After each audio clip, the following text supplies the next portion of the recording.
நம்புவதற்கு ஏதுவில்லாதிருந்தும் தன் இருதயத்திலே ஒரு அசட்டு நம்பிக்கை,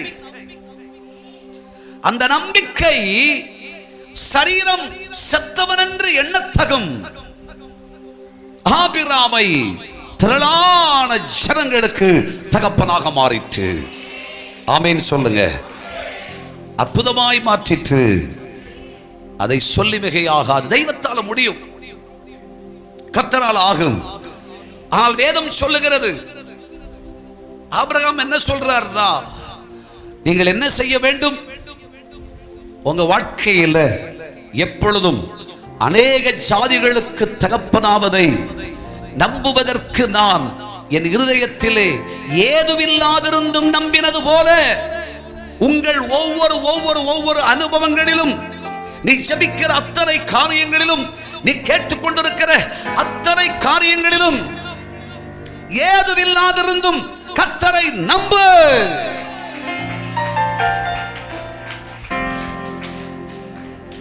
முடியவே முடியாது, நடக்கவே நடக்காது அப்படின்னு மனுஷன் சொல்றான். ஏதுவில்லாதிருந்தும் நீ கர்த்தரை நம்புவாயாக.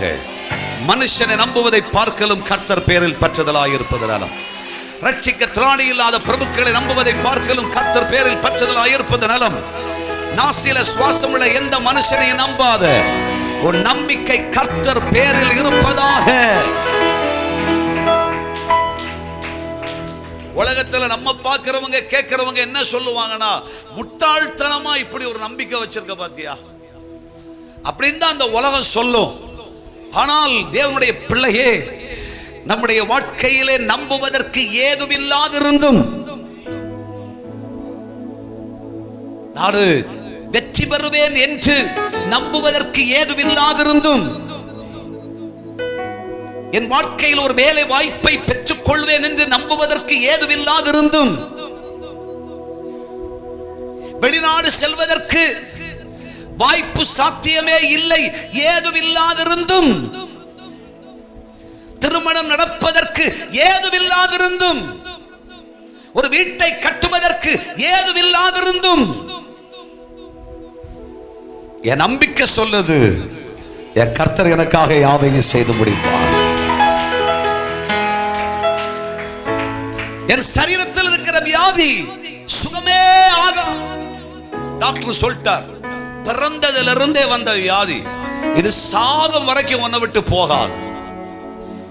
ஆமென். நம்புவதற்கு ஏதுமில்லாதிருந்தும், ஸ்கேன் ரிப்போர்ட் அதுதான் சொல்லிச்சு, டாக்டரே அதான் சொல்லிட்டார், இனிமே வாய்ப்பே கிடையாது.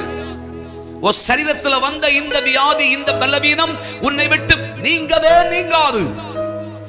ஏதுமில்லாதிருந்தும் என் நம்பிக்கை சொல்லுகிறது, என் கர்த்தராகிய தேவனாலே எல்லாம் ஆகும். என் தேவனாலே எல்லாம் ஆகும். ஹல்லேலூயா.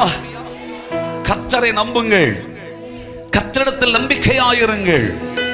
வேத புஸ்தகத்தில் வாசிக்கும் பொழுது 23ஆம் சங்கீதத்திலே அதனுடைய 4ஆம் வசனத்தை வாசிக்கும் பொழுது, 22ஆம் சங்கீதம் 4ஆம் வசனத்திலே வாசித்து பாருங்கள். வேதம் சொல்கிறது, எங்கள் பிதாக்கள் உம்மிடத்தில் நம்பிக்கை வைத்தார்கள், உம்மிடத்தில் நம்பிக்கை வைத்தார்கள், நம்பின அவர்களை நீர் விடுவித்தீர். நம்பின அவர்களை கர்த்தராகிய தேவன் அவர்கள் இக்கட்டுகளிலிருந்து, காவல்களிலிருந்து, கஷ்டங்களிலிருந்து, பிரச்சனைகளிலிருந்து, வியாதிகளிலிருந்து கர்த்தர் அவர்களை விடுதலையாக்கிறீர். எங்கள் முற்பிதாக்கள் கர்த்தரை நம்பினார்கள். ஹல்லேலூயா. ஆமென். கர்த்தரை நம்பினோர் பேறு பெற்றோர், அவர் உண்மையிலே பாக்கியவான்கள். ஹல்லேலூயா. ஆமென். ஹல்லேலூயா. ஆமென். கர்த்தரை நம்பினவர்கள், கர்த்தரை நம்பி வாழ்கிறவர்கள், அது ஒரு அசட்டு தைரியம். வாழ்க்கையில் நம்புவதற்கு ஏது இல்லாதிருந்தும், நோ பாசிபிலிட்டிஸ், இனிமேல் எந்த விதத்திலும் ஒரு ஆசீர்வாதத்தை என்னால பார்க்க முடியாது, என் வாழ்க்கையில இந்த நன்மையை என்னால சுதந்திரிக்க முடியாது அப்படின்ற நிலையோட தேவ சமூகத்திலே இந்த அற்புதத்தின் நாளில் வந்திருக்கிற கர்த்தருடைய பிள்ளையே, கர்த்தருடைய ஆவியானவர் சொல்லுகிறார், உன் நம்பிக்கை வீண் போகாது. நிச்சயமாகவே முடிவுண்டு. உன் நம்பிக்கை வீண் போகாது.